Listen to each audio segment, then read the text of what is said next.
Middle east एक ऐसा क्षेत्र जो दशकों से हिंसा और युद्ध का गवाह रहा है, आज एक नई उम्मीद के साथ चर्चा में है।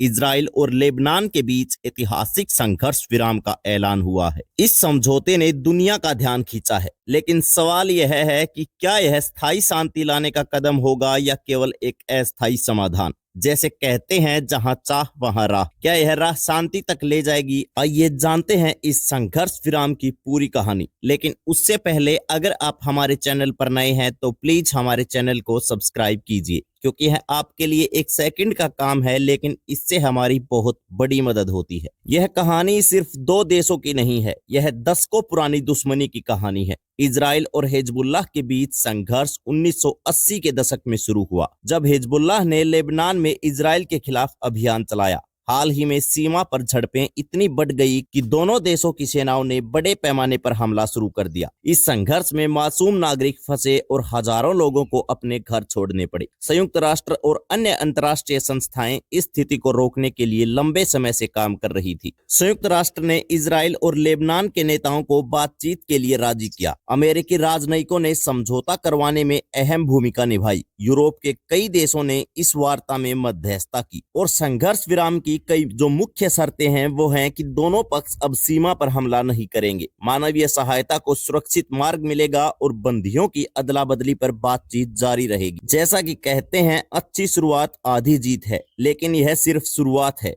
इस संघर्ष विराम को टिकाऊ बनाने के लिए कई चुनौतियां सामने होंगी। इस समझौते पर दुनिया भर से प्रतिक्रियाएं आ रही हैं। संयुक्त राष्ट्र महासचिव ने इसे शांति की दिशा में महत्वपूर्ण कदम बताया है। वहीं अमेरिकी राष्ट्रपति जो बाइडेन ने कहा, यह मिडल ईस्ट में स्थिरता लाने की शुरुआत हो सकती है। वहीं ब्रिटेन और फ्रांस जैसे देशों ने इस समझौते का स्वागत किया है। हालांकि कुछ विशेषज्ञ इसे केवल एक अस्थायी समाधान मानते हैं। उनकी चिंता है कि अगर विश्वास की कमी दूर नहीं हुई तो यह समझौता टूट सकता है। अगर यह संघर्ष विराम सफल होता है तो इसके कई सकारात्मक प्रभाव होंगे, जैसे सीमा क्षेत्रों में स्थिरता, मानवीय सहायता का वितरण और व्यापार और आर्थिक गतिविधियों में सुधार।